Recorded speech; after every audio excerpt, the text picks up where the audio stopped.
Ahmedabad municipal કોર્પોરેશનની યોજાયેલી board બેઠકમાં વિપક્ષ દ્વારા અનેક જનલક્ષી મુદ્દાઓ ઉઠાવવામાં આવ્યા, જેમાં ખાસ કરી ચંડોળા તળાવના અસરગ્રસ્તોને આપાત મકાન અને શહેરના વિવિધ તળાવો પરના દબાણોના મુદ્દે કેન્દ્ર સંસ્થાને રહ્યો હતો. કોંગ્રેસે સાબરમતી નદીની સફાઈ અંગે પણ આકરા પ્રહારો કર્યા. કોંગ્રેસે શહેરના અન્ય 36 તળાવોમાં પણ થયેલા દબાણોનો મુદ્દો ઉઠાવતા કહ્યું કે વિપક્ષે સવાલ કર્યો કે આવા દબાણો કેમ દૂર નથી થતા.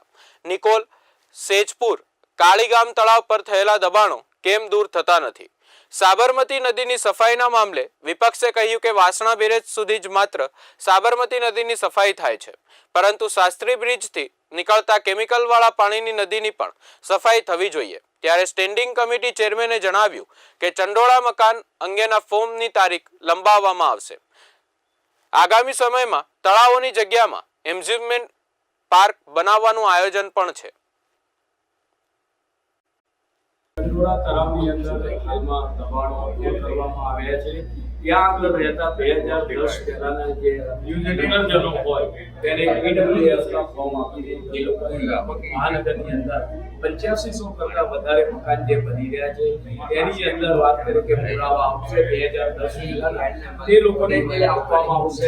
બીજા વિપક્ષના નેતાએ વિદ્યાપુર તળાવની વાત કરી, વસ્ત્રાપુર તળાવની અંદર ભૂતકાળની અંદર ત્યાંના લોકોને મકાન આપવામાં આવ્યા હતા અને ત્યાં આગળ લેકની સામેના ભાગની અંદર જ મકાન આપવામાં આવ્યા હતા.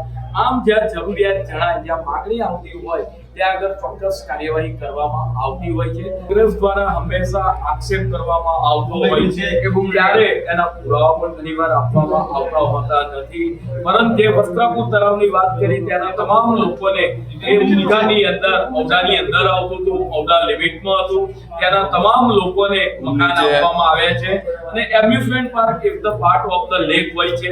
લેક ઉપર જ્યારે લોકો મનોરંજન કરવા માટે આવતા હોય તો એ લોકોનો સમય પસાર થાય. નાના બાળકો પોતે જ્યારે વેકેશનની અંદર બહાર નીકળતા હોય છે ત્યારે એ પોતે રમી શકે, ખેલી શકે, એટલા માટે દરેક તળાવ ઉપર, મોટાભાગના તળાવમાં આવનાર સમયગાળા દરમિયાન પણ આપણે એમ્યુઝમેન્ટ પાર્ક બનાવવા માટે પણ જઈ રહ્યા છે.